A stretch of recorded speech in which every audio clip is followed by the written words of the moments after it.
Hello, everyone, and welcome to This Week in Hospitality Marketing Live Show number 368. I am your host, Loren Gray, and we are talking about something awesome today. Actually, we talk about something awesome every Friday. But in this particular case, it's a little bit of a what if and how abouts, and we get to talk about a segment of our efforts that don't really get focused on when it comes to the term marketing, and that is sales, group sales, contract sales, local negotiated rate hours, whatever you want to call all the variations that you have to worry about. Sales is a critical component to the overall strategy of a hotel. Now, marketers can look at it as the part that they get left over from after they chase transient. But sales is a valuable, incredibly irreplaceable portion of what hotels do. Now, some hotels and resorts like, hey, I don't do groups, so you're talking about something I don't have much interest in or value. It's not true, because there's always a displacement value. There's always a contribution value of sales when it comes to how you have to create your strategies. And our topic this week that we're going to focus on for today's discussion is, what do you plan on doing differently for 2023 budget goals? Now, we could talk about the marketing component in the sense of what you plan on doing different for marketing. But I really want to focus in on today on what can we do about sales? How can we improve sales? Because marketing in sales is a critical combination. If anybody thinks that marketing is only for transient, they're missing a high value opportunity of what sales does. Now, let's kind of step back to a little bit of history of sales in the perspective of hotels and the value proposition they represent. Sales, way back when I was first starting, was the department for business generation. Whether they put an ad in the Yellow Pages or a local newspaper or advertised in something else, they were the juxtaposition of anything that related to getting people in the door. Their job, their role, was the funneler of top line revenue. There were no revenue managers. There was reservations managers, front desk managers that handled the logistics of what the business was that came in the door, like this was corporate or this was this, whatever segmentations. And they would have influence on recommending what they thought were rate strategies depending upon that particular segment. But sales was the dog that wagged the tail. They were the ones that dictated what direction was the source of our business. Now, in that program, you had a sales team, and they were incentivized by saying and they were segmented. There were salespeople reflective of individual aspects. Banquet and catering manager sales was the person that was responsible for driving that segment of revenue. In-house food and beverage, when it came to any aspect of group sales, but more importantly, driving businesses, they were the Smurf chasers. They were the ones that were looking for getting people in that were going to have large banquets and or food service requirements and common use space. Those were their focus. Then you had salespeople that were focused on the relationship contracts, the local rates, people that were out there beating the streets, doing the blitzes to go out there and drive local contracts for businesses with your hotel. And then you had the omnipresent director of sales. And the director of sales was the person that negotiated the contracts associated with large contracts. They were the ones that handled the consortias. They were the ones that handled the national contracts. They were the ones that handled any dialogue that gave them that they were in a role that they had the ultimate authority decision. Now, in deference, general managers were usually in the dialogue with DOSs so that if they were going to go over and schmooze a large negotiated client, the GM was there as well to affirm the decision was supported by the powers that be, the decision makers, that they were in agreement. But the DOS wagged the tail. They were the ones that brought them to the table, negotiated to the point of conclusion, and they were the driving force of the continued value, the return value of those clients for the following year. Why do I bring that up? Because we're talking about what are you going to do different for 2023. So we're not going to get into how sales first controlled internet and how it gets segmented and so forth. The sales teams were incentivized by the fact that they had to produce. Their production was rewarded. They got bonuses. That's still the case today. There's a bonus structure. Some people will say the carrot's gotten smaller and the stick's gotten longer. But the most part of it is there is still an incentive relationship between how much business, what type of business comes in and how large it is. And that is incentivized through the sales bonus program. So in today's world, we have gone through, and I know this word is so overused, unprecedented changes in our world and our business. We've also gone through an unprecedented change in staff and team. Let's bring that to perspective. So 2019, ball's rolling. We're talking about the granularity of how to differentiate ourselves from our comp sets, redefining our ability to get in front of the right guests, targeting correctly. We're still working with the idea that revenue management made decisions, marketing was tasked to facilitating, sales was left to do their own thing. There was some collaboration. I know that I was working actively to get convergence as a dialogue where all the teams were working together. We've had that discussion on the show many, many times. And then, boom, COVID. Late night 2019 hits us 2020. I think all of us kind of remember where we were when we first found out that the world changed, when all of a sudden things were getting closed, flights were being canceled, conventions were being shut down, restaurants were being shut down. We were told to basically shelter in place, stay away from people, and what have you,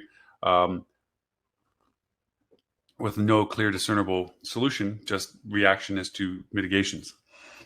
And our world went apart. First, it was a hold your breath. And then came the furloughs and the wholesale culling of the herds as companies were out into self-preservation mode. They weren't getting business. Shifts in where the business was going. From our point, from a hospitality perspective, there was no place for it to go. Restaurants had minimal delivery services available to them. Takeout services to some degree, but getting the crews in the restaurant was getting them working. They were just shut down. Those was like go learn how to cook at home. Hotels don't go. Matter of fact, shut down. You can't. The rules and the laws about how many people get together, how many could be in the same room, just was a dagger to the heart for us in the safety of our society, at the not knowing what COVID could do, and it was doing bad at that point. All that was going on. So 2020 started as if it was to be a regular year, and then plummeted into an abysmal pit. Any graph you look over historical trend right now, 2020 is that big drop. 2021 saw for us in the industry a massive tsunami of demand of when people were feeling they were safe enough to travel, mostly in summer. There was always the defiant ones, but the people that decided to travel in the summer, and we had unprecedented, I'm just going to keep using that bad word, demand in summer. We literally could name our price and get it and offer less services because we didn't have the staff, because the furloughed staff and everything tried to find other jobs. So last year, in 2021, in the fall, was the Great Resignation, where we lost so many people that were changing careers. Like, look, the grass is greener over there. I can do this. I can remote work, whatever. I'm not going to stop working here and go do this. Now we have the great regret. People love naming segments where people are feeling, wow, this change in my life isn't what I had hoped it to be. The grass wasn't necessarily greener, so to speak. And they're coming back. Why do I bring all this up in our discussion today? Because we have gone through an amazing flux of skilled versus educated people in roles that they have been given because of indifference of not being able to find anybody to fill that role, and changing our criteria to find somebody. Our experience requirements for this have all changed. Again, why are we bringing this up? Sales has had the most, they're the canary in the coal mine, the frog in the field, whatever way you want to look at the analogy. They are very clear in showing the diversity of awareness. This might be a lot of people's first budgeting planning season in their career. Now, to be at a level of a DOS or something means that there has to be some level of previous ability. Some people may have adopted it as a part of their marketing because they were the front person on developing business. They may not be familiar with the RFP processes that go on this time of year, have been going on this time of year. Request for proposals, by the way, for those that don't know the acronym. They don't know the processes and the life cycles of what they're supposed to do. And now they're faced with their first budget in 2023. Now, our only historical reference that they can look to in short term is the fact that we had the tsunami of demand in 2021. And then we had a gradual growth of regular type of demand at the beginning of this year that went into this whole flood of the whole system's not ready. We don't have as many replacements yet. Airlines weren't able to handle it, so forth and so on. Our supply chain issues, our inflation rates, gas prices changed the drive market, everything else. So there's no real baseline for a lot of decisions, financial decisions, to be made based on our historical data. We just don't have enough data for some of the new people in their role to look back on. Now, they can take, if they're wise and smart, they can go back in history and take several years, and we've discussed this process called weighted average mean.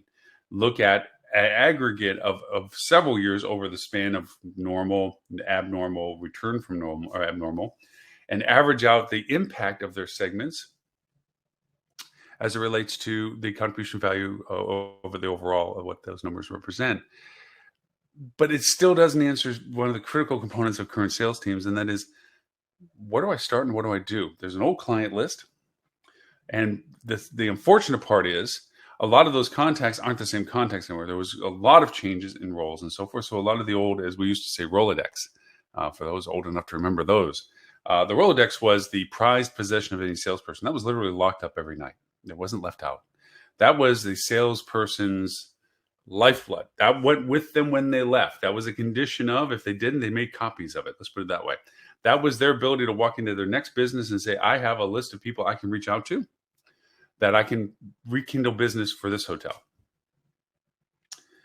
We now have that as our private emails and so forth. And yes, there's people that still will call that off of their contact list, so they keep their own list of people that they want to dialogue with for their own reasons. Some salespeople that are in the role now that may have been elevated to DOSs or what have you, or director of caterings or what have you, have some experience to it to some degree. But if they've had just 2 years experience in that role, they have no normal experience to reference to. And so because of that, they are looking at, how do I project 2023? They're staring right now at this year's and last year's business roster. And there's probably gaping holes in group business when there was no group business allowed or no group business to be had.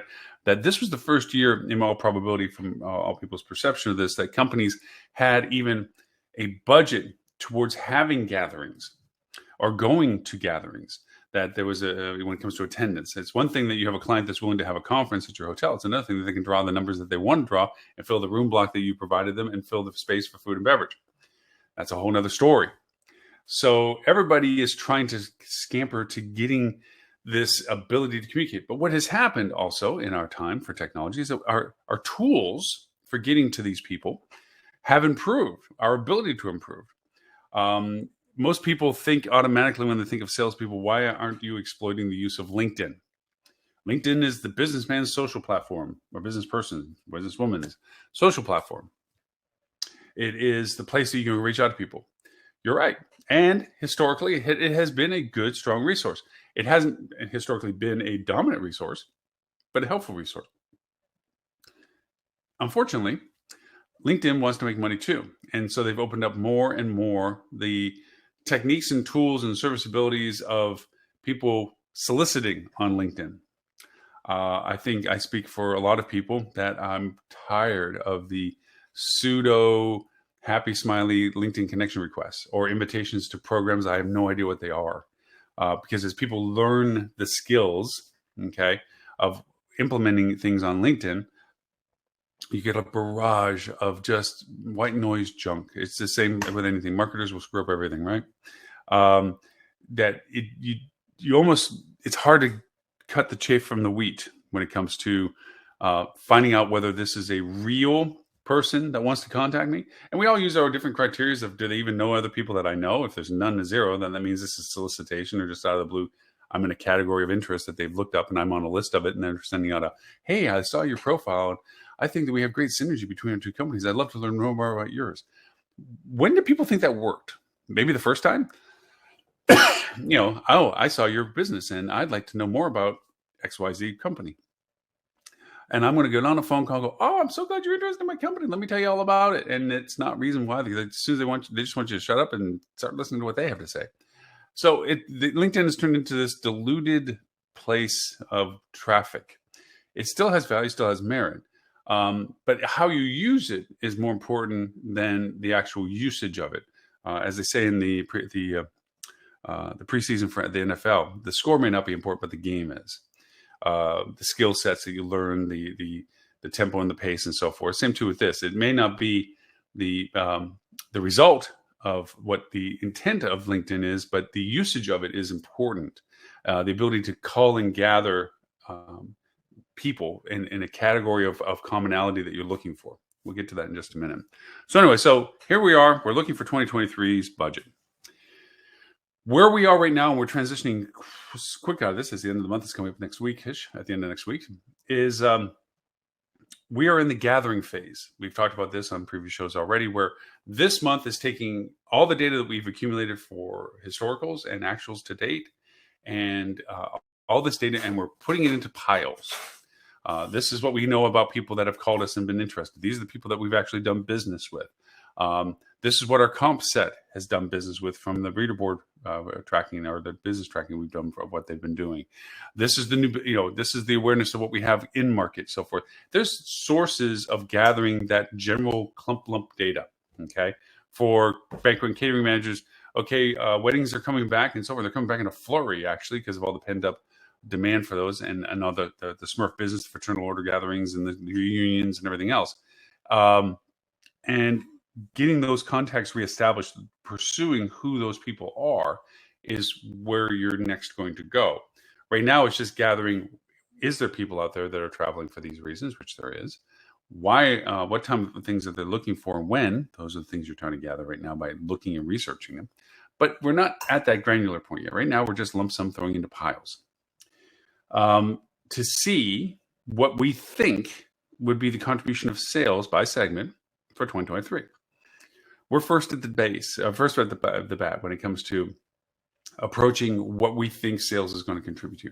Now, marketing is on their side, looking at what they think they can from the traffic data that they have. We've gone through this discussion on the live show many times before, of where they think they can get business for transient business, where people are traveling from, drive market, fly market, purpose of travel, gathering of travel, corporate travel, what they're interested in, so forth and so on. Now, obviously, if you're a brand, you have brand resources to go tap in on. Demand and interest from associations in your market, demand and interest for corporate negotiated rates with your brand. There's some source data that you have from this, and they have some very cute training programs that they try to throw out there, which are more awareness programs than they are actual training. They say, here's where you find this. They don't tell you how best to use it. They just say, we have this in here. And it's up to your skill to know what to do with it. That's not training, that's awareness. All said and done, you first this month, August of 2022, should have already gathered, if not almost finished gathering, all of your historical information. Plain and simple. You should also have had gathered all of your potential new business based on researching your local market. What new businesses have come in? What new demand to my market might be existing in 2023 that I am aware of? It could be as simple as a company that is in your market that has decided to begin to start doing training. How do you learn these things? Well, old-fashioned way, pick up the phone. Call the gatekeeper at a business going, hi, I'm with the hotel down the street, and I'd like to talk to the person that's responsible to handling your hotel bookings for your training sessions. And they may or may not tell you that. The more advanced way is to go in and find people and find out who they are. And this goes to going to their websites and seeing if there's an org chart or a departmental head person, that this person is a CVP or something. It may not be the person you want to contact, but you get to see how they segment out their company, who tends to run what division kind of thing. And then, of course, the next sneaky way is to see how their emails are made. Is it first initial, last name only, last name only, first dot last name on it? So you get a sense of what their email structure is like, because most likely, once you find out they have a director of housing and training or something like this, and you find out their name, you could probably be pretty quick to guess, well, that's Loren.Gray at HCA. That's nice, that's cute, and it has worked in the past, but that is not your ultimate best solution. You need more advanced tools because you need to rinse, wash, repeat this. You can't spend too much time on just boring down into one company, not knowing whether it's going to be productive for having done so. You need to do this in a quantitative way so that you can play the odds, looking at large amounts of hotels or businesses in your market for your hotel, and then aggregating your method of communication to them and allowing those people that are directly interested in communicating with you to rise to the top. And then you create a lower tier and a lower tier as to how much effort you continue to chase down. Salespeople very much work on the 80-20 rule. Talk to the people that give you 80% of your business, which is usually 20% of your traffic. So you are looking to do this in mass. How do you do it in mass? Now, LinkedIn, again, going back to first step tools, is pretty much about, okay, so let's look up companies, see who they are, see who works for them. That's easy enough. If you have a Prime membership, it allows you to actually do research. There's great tools for it. It's not that LinkedIn is a bad tool source. It just don't become overly reliant. It's like a cane with a crack in it. It'll probably work most of the time, but it's the time that doesn't that hurts. So look at the idea of it being a source of putting boundaries around what you understand about what's in your market. How well can you research your local market first, business that's in your market? That's really based upon your role in sales and marketing or sales, where you start. And the place that I recommend that you first start is your neighborhood, your market, your DMA, whatever. You grow it as a radius, okay? As simple as it sounds, salespeople, especially if they're new to the role, should drive almost like they're searching for somebody that got lost in the ocean, in a concentrically larger growing square, circle, whatever. And look at the businesses that are around you. What kind of businesses around you? Who travels every day with a cup of coffee in their car or on the train to your market? And what company do they go to? And is there business potential with them? And we categorize business potential as easy and kind of Captain Obvious, like people are being brought in for training or people being brought into corporate office that travel in and out of the corporate office for a variety of reasons because they have satellite offices. Those are easy ones because you know that they're going to have need of accommodations when these people come in. The hard ones are now what's new spectrum for us is defining whether or not the company has a larger base of work at home team that comes into the corporate office, the mothership from time to time. Whether or not that they have influence on people coming in because of the type of business that they're doing, whether it's for product evaluation, product presentation, what do they might have as needs for that? You might find that there's catering halls that need hotel relationships. There's lots of variations to this localized discovery process. There are faster ways. Now, that's just for orientation. The better way, one of the better ways, not the best way or anything, but better way is to use tools that will help you identify already who's in your radius that would be first interested with you. And it doesn't mean that you have to be 1 block away or 2 block away for this to be validated. It could be within a radius because you're near the hotel. They want to talk to you because it's convenient for people coming inbound through the hotel to have the accommodations right there. In the city's still 15 minutes away or 20 minutes away. I don't think anything beyond 30 minutes is warranting most local businesses' attention because at that point, there's probably closer alternatives to them, unless, of course, there's a price point that you're the only price point that is relevant to them, and there's nothing closer to them that is price relevant. There's always those circumstances. There's an exception to all these things. But now you have a sense of where you are in the presence of what's around you. The best tool to do something like that is local scraping tools. There's a tool we're going to discuss in the podcast today.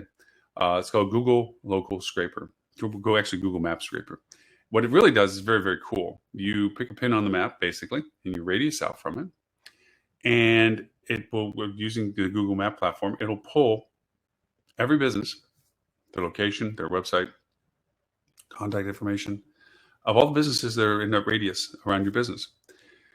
What makes this good for? Okay, a couple of things. From a marketing perspective, it's very helpful if you need that localized targeting. You're not sending them emails. You're not going to cold call them. You're not going to go and especially if you're a brand, you can't. But even if you're not a brand, it's still not a good point. You're cold calling them via email. It's not a strong way of first introductions. It can be a big turnoff if we just think of all the junk mail you get. What it is good for is if you can aggregate those email addresses and get enough of them, then you can put them into a custom audience, whether on your social platform like Facebook or on Google Map or Google. And you can begin to create marketing targeted to them. You can message them about being in the market, about your hotel's willingness and availability to negotiate contracts with businesses in the market. They will know by simply seeing your ad and seeing who you are that they are getting this because they are in that market that you have outlined. And they might not be aware of your willingness to create contracts and L&Rs, local negotiated rates, with your hotels, with your hotel. And so that awareness is helpful. You can also use the tool for communication about value propositions you have about creating contract relationships with them or rates that you're willing to offer for local businesses. That gives you a good stick in the sand for cultivating what is the purpose of our discussion today. What are you doing different in 2023? You're seeding a field. You're looking to grow more than what you have had walking into your door by their awareness of your presence. You're saying rather than wait for people to discover us or hope that they've seen us for the efforts we have done, we are actively pursuing these people so that they are aware of what it is we want to offer them. Sales. Now, we've only talked about local targeting in the sense of creating those maps. There's other ways that you can do targeting like that. Facebook offers very similar to that from an advertising only perspective, where you can create radiance of people that live within the radiant or just outside the radiant. So you can say, hey, I want people that are just outside or people just in this radiant that I create.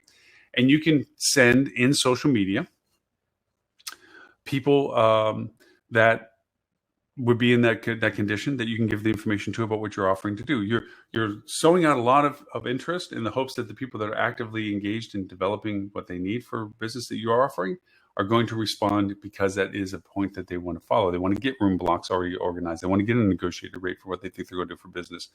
They are in that mindset. That's creating the radiant effect. And then you can do that in Google as well. There is the ability to go over and target people locally through the platforms that are used locally as localized hashtags, localized platforms that are in social. You can go and find companies. Once you begin to discover what companies are in your market, like the Google Map Scraper is great for getting you names, basically, is look them up on social media and see what their presence is on social and see if there's a way of communicating through their social platform. Maybe there's something to join, something to follow. Nothing's more flattering than when you do engage with somebody to talk about what you can sell them, that you have an awareness of what they are and an awareness of what they recently know. I love that picture what you guys just did about revamping your lobby. That was really pretty cool. We were thinking about doing our lobby too, or whatever it is. It adds a credibility to your interest in them as being less than superficial of, I just had you on a list and I contacted you.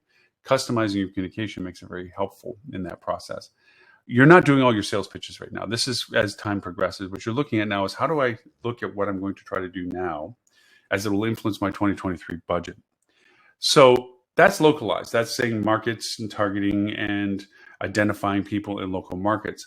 How do you begin to look at people that aren't in your market, that would be interested in your market, and for what reason from a sales perspective?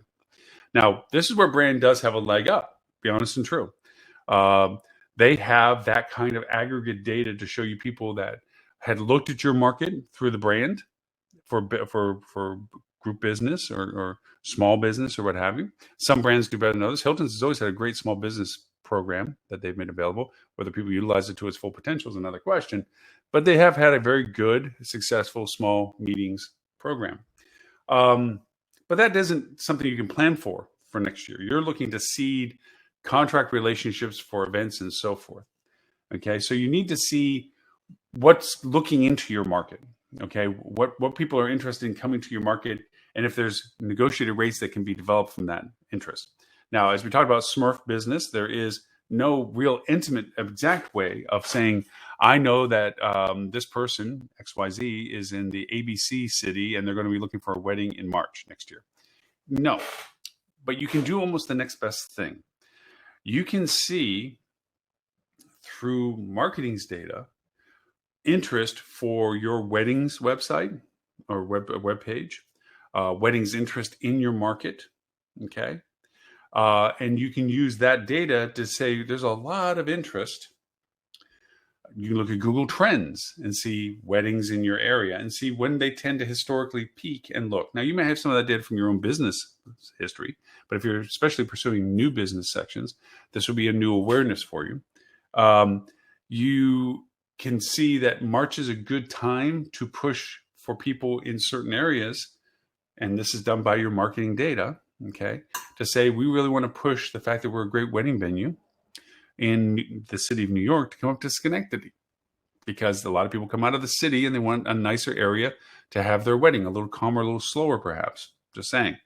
They might go upstate New York from the city. The variations are there. Okay, you might be a hub of where people come to before they get somewhere else, and that group block moving is something you can book. There's lots of very creative ways to get people in front of it. Doing all this is laying out a strategy plan for 2023. You're literally just making a list of these things. You're looking at, how do I look at my local market? How do I look at my demand market to market? What segments are interested in my market? And anybody that says, we'll just look at the old data and move forward, is being blinded by one thing. Many things, but the one big thing is the world has changed. The mixed composition of work, demand, travel has changed. The mix of how far somebody's willing to travel for an event has changed. Conferences and the demand to conferences have changed. We often relied on, we'll wait for the city to give us a citywide. We know that that's a henpecking order, and you're somewhere in that list of preferred to not preferred or not even listed. Especially the bigger the metro you are in, the longer you are on that list somewhere. And not everyone are applicable. So going to your CVB, TDC, chamber, and seeing what interests they're working with. There's ways creatively to go over and watch the traffic that goes to those websites. There is tools that you can use to watch traffic go to your Chamber of Commerce website. Where is it coming from? What are they searching for? What do they interact with on the site? You can actually see this data without being connected to their website. Internally with analytics, you can see their point of entries and where their traffic goes and how much traffic it is and what time of year it is and geography-wise where it's coming from, and see how that affects your decisions and how it affects your sales strategy. If you see a lot of interest in conferences and what have you, and for the month of whatever it is next year, and that historically has been always a good solid month for conferences, then you can look at that data and say, we need to focus our marketing to get into those markets, to be early aware of those people for us, or those people who are early aware of us, I should say, to make this decision possible, that when we reach out to companies that are looking to come from that market, which is also easy to do, that we can garner ahead of everybody else, them discussing with us about potentially doing a contract with us, working with us for a group block that maybe somebody else would have possibly gotten had we not gotten there sooner, because we are very much in comparison to other hotels. Now that goes to a conversation about 2023 that is not new for 2023 or 2022 or 2020. It's the SWOT analysis. This might be your first time that you're going through a strengths, weaknesses, opportunities, and threats program, which is literally as it sounds. That's why the acronym is SWOT, S-W-O-T, is each of those aspects are what's our strengths, what's our weaknesses, what are opportunities, and what is our competitors doing, threats, that would put us into jeopardy that they're able to succeed at that we're not able to succeed as much at. This awareness of what you're strong at, what you're not strong at, and what your competitors are strong and weak at as well is a very powerful tool to use in the process right now that will be more about going into next month than it is right now. Again, this month has been about accumulation of data, awareness of sources, trends, patterns, aggregating interest towards next year. What do we think is going to get carried over to next year? What do we think is going to be valued at for next year? Laying benchmarks into next year as to that's a repetitive group that's going in. That is a group that can be repetitive. We have to pursue that one. That one was a non-repetitive one. This is brand new and might be something, but we have no current relationship with them. This is the tier structure of how you approach these projects in the sense of how do you focus on them. The first is to solidify the ones that are closest to being finished, to the ones that are willing to put their ink on the paper and get signed up. Those are the first ones. Don't think that you almost have it done, so you leave the project or hand it down and then end up losing it because a more aggressive team from another property saw an opportunity because it hadn't been solidified by you yet and steal it. That's happened many, many times. It happens all the time. Finish the ones that are closest. Then the ones that are the next best opportunity in the sense of largest and scale are wonderful to pursue. But I always rank my sales efforts to which ones are closest for conversion, regardless of their size. Now, I said there's an 80-20 rule. 80% of your business goes to from 20% of the traffic, and those are the ones you should focus on. But a lot of times,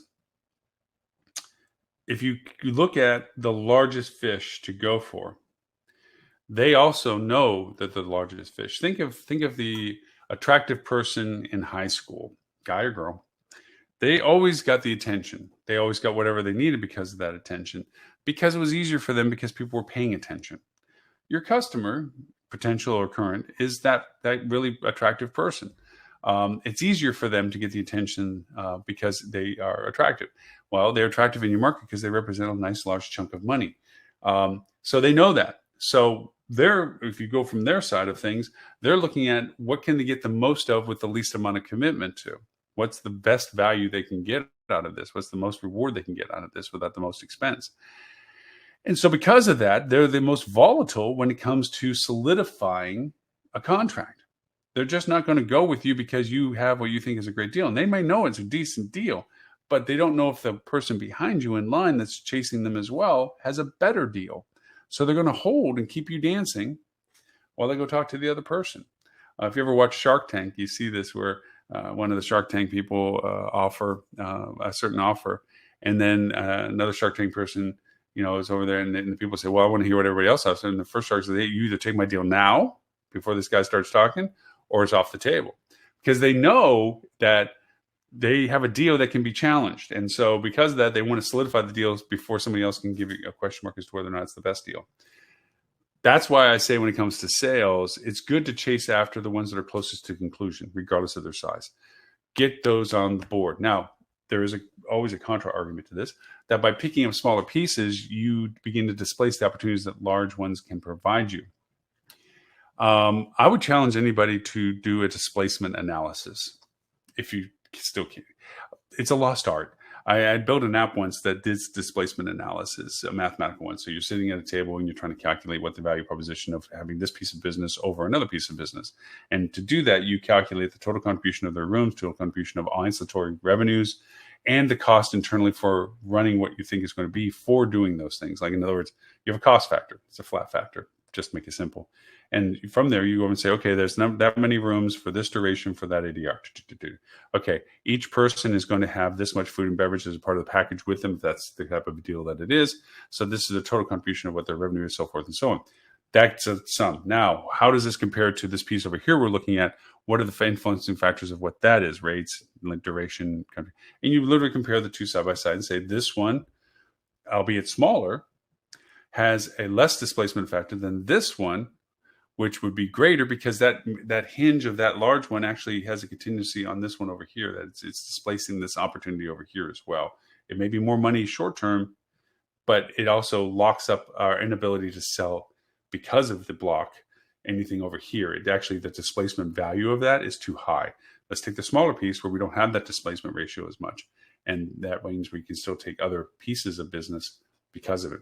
Sometimes smaller at good rates allows you the flexibility to take on a different contract in that same market, that time segment, that you couldn't had you taken the larger piece. So now you have a big piece and a nice small piece, which is a much larger piece than one large piece over here. And if that didn't make any sense to you, I'm sorry. But it's the way displacement analysis works, is to weigh against chasing down just the biggest all the time. Going after the biggest fish all the time is not always the best strategy. Sometimes getting a school of fish is a better way. I'm great at fishing analogies when it comes to that. So the idea is that in your strategies of who you're pursuing, also think of your competitors. So here's this big fish coming to market. It has said in 2023, we're thinking about having X room numbers per month for 6 months, what have you. Let's say 3 months. 3 months, we're going to have a nice block of rooms, and we're going to pay decent rate and so forth. So you're like, oh, I want to chase that one down. Now, first off, the 3 months that they're thinking about is your peak 3 months. So you have displacement of transient, you have displacement of other group, whatever it is, you have displacement because they're asking for prime time block. The rate, obviously, in comparison to what you could get for it, will be less. But the durability of the fact that it's for 3 months is a nice big dollar amount that makes your eyes go all watery, saying, oh, wow, this is great. And you have to look at, is it worth pursuing, knowing that you're competing with everybody else in your market? And after doing your SWOT analysis, you may not be the strongest suitor for them. So the more you keep your inventory availability for the negotiations with them at bay, the more in jeopardy other groups that are looking for that same time slot opportunities are questioning whether or not they should be looking elsewhere because you keep putting them off and not signing the deal because you're keeping that open for this big fish over here.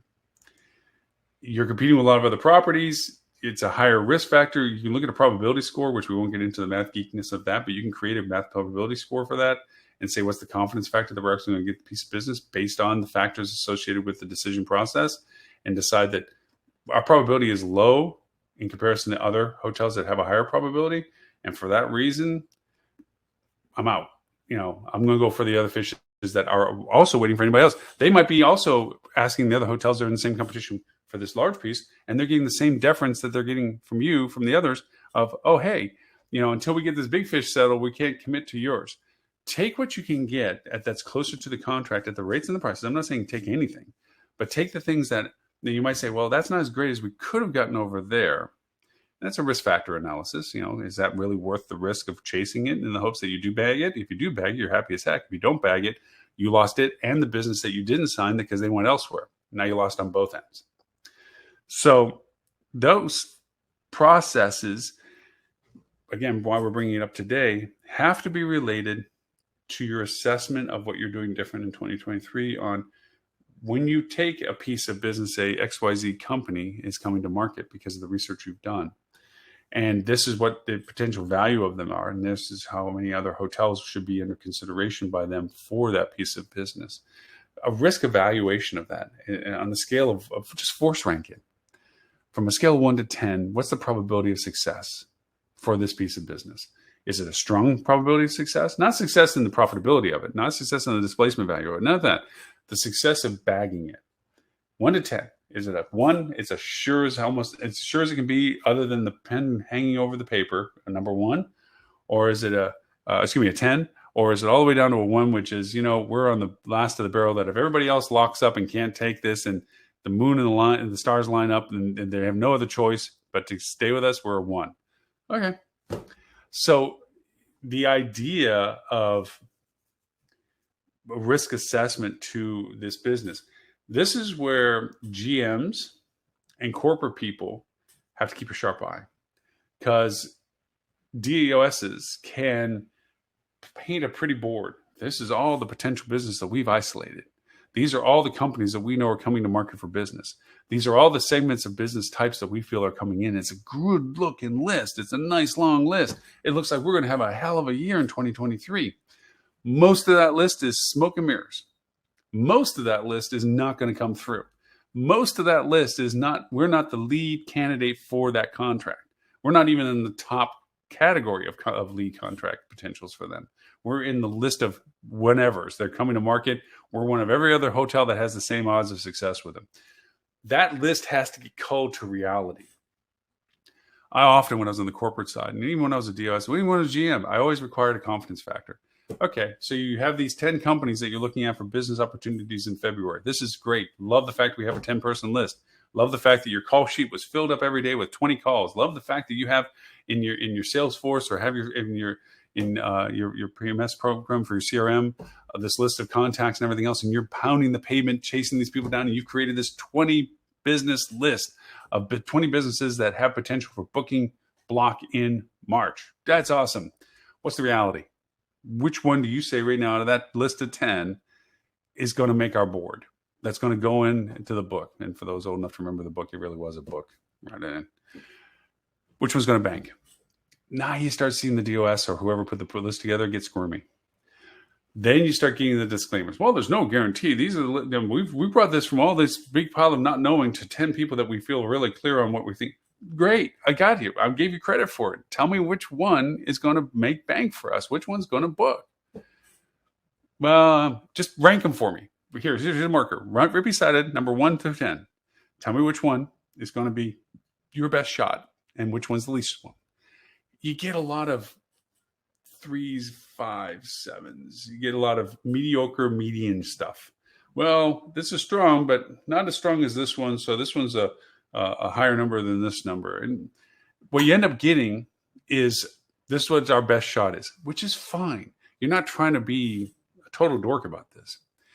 But you're trying to be realistic about what to expend, because in budget discussions right now, you're talking about how the money is going to be spent. We're in the middle of the conversation of what monies are coming in. August is determining what monies are coming in. September is the definition of those monies as it relates to expense. And October is the validation and authentication and verification of the budget being approved. That's the cycle. Discovery, implementation, authorization. 3 months. Okay. Sometimes lasts longer. Sometimes it starts earlier. But usually it runs from August through October. That's the process. We're aggregating the revenue source. We're deciding how much money is going to be coming in, top line revenues. Then we're talking about in September, the dissemination of that revenue, the sources being confirmed or at least framed in a realistic way, how that identifies into all of your line item expenses through your profit and loss statement, your P&L. Okay. How does that work into your budget? How much does your department spend to generate that revenue? What resources are available for you to spend? How does that categorize into our FF&E? How does it capitalize into our capital expense? How does it run all the way down to the EBITDA line? How does it work into your costs that you have for labor and for food costs for restaurants or food services?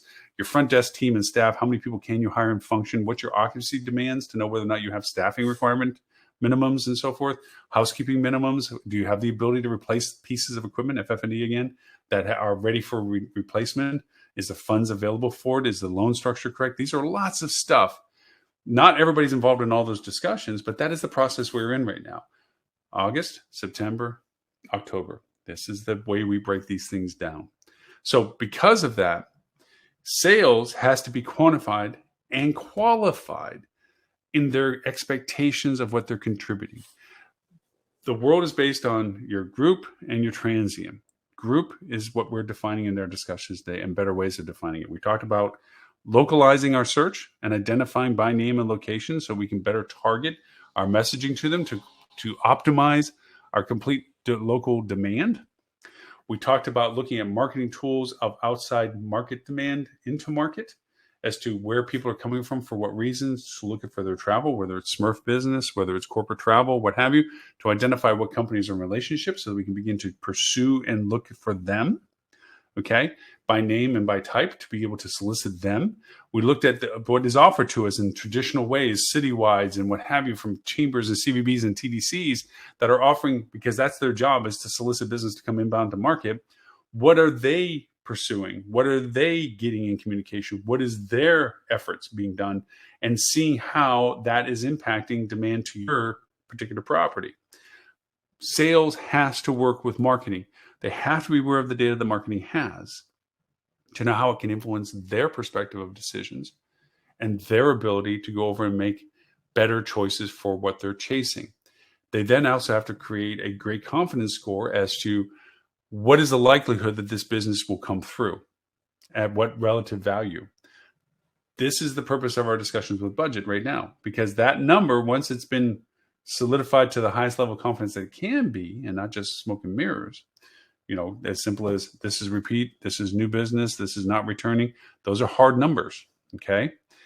That goes into your top line revenue calculation. That's the baseline that now gets used to figure out all the variable costs associated with the budget for 2023. How are we going to spend to get that business? Where we have to spend to get that business? What do we have to spend to service that business?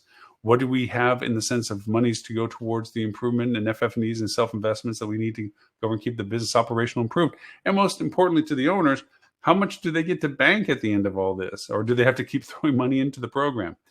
That's the process that we're going through. That's why I ask, what are you doing different for your sales for 2023?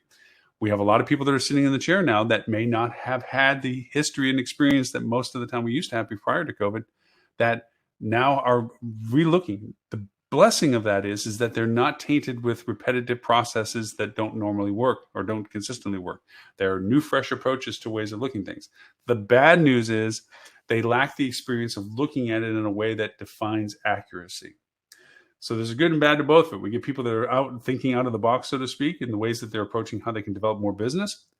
By the same token, they're not as familiar with the obstacles, roadblocks, or red flags that come up through this process to know whether or not that they're following a fake fish or not. So there's our balancing act. In the podcast today, we're going to talk over about a few tools, actually, as kind of a preview to the podcast, which this is an hour-long discussion on a singular topic. We try to parallel the podcast that we do afterwards when we recap the show, especially, that are about similarities of topics to that. Our podcast this week, we're going to delve into a few of the tools that I used and have used to chase down some of this. Like, for instance, the Google Map Scraper platform. We'll talk a little bit more about it. Things that are plugins for both Chrome and for other platforms, platforms like Find That Lead, that allows you to go in and look geographically for business types and titles, and also to look at a place's website, and it'll scrape emails off from people that are connected to that website that you can use in your development of your custom audiences program. Then there's other CRM tools like Salesforce, which will go over and help you keep contact relationships going. Obviously, a lot of people use Salesforce. A lot of banquet and salespeople use Delphi. That's an industry type platform. Those are a little Delphi, especially long in the tooth. Very cumbersome, very expensive. And if your property is not using it, then it's missing out its opportunity and value for it. But they're very expensive to use. And there's other tools that are moderately expensive, but are they adaptable and able to be combined into what you're doing is another question to that. So that's what we're going to do with our podcast here in just a little bit. This will be simulcasted again at 11:30 a.m. Sydney, Australia time for our APAC friends, 11:30 a.m. Wednesday for London time for our EU friends, even though we have a tremendous amount of followers on all of the channels that listen to us live at this time. Really, seriously, it's amazing. We simulcast on Facebook, LinkedIn, Twitter, YouTube, multiple platforms. Say versus LinkedIn, there's only one platform that we do that on, which is mine. That's what LinkedIn limits. But we also, more importantly, are on our TV channel, Hospitality Channel. You can find this on Roku, Apple, Amazon, and Android. It's also an app. You can find it on your Apple iOS or Android, iPhone or tablet, what have you. And it's also on the website, talktravel.tv.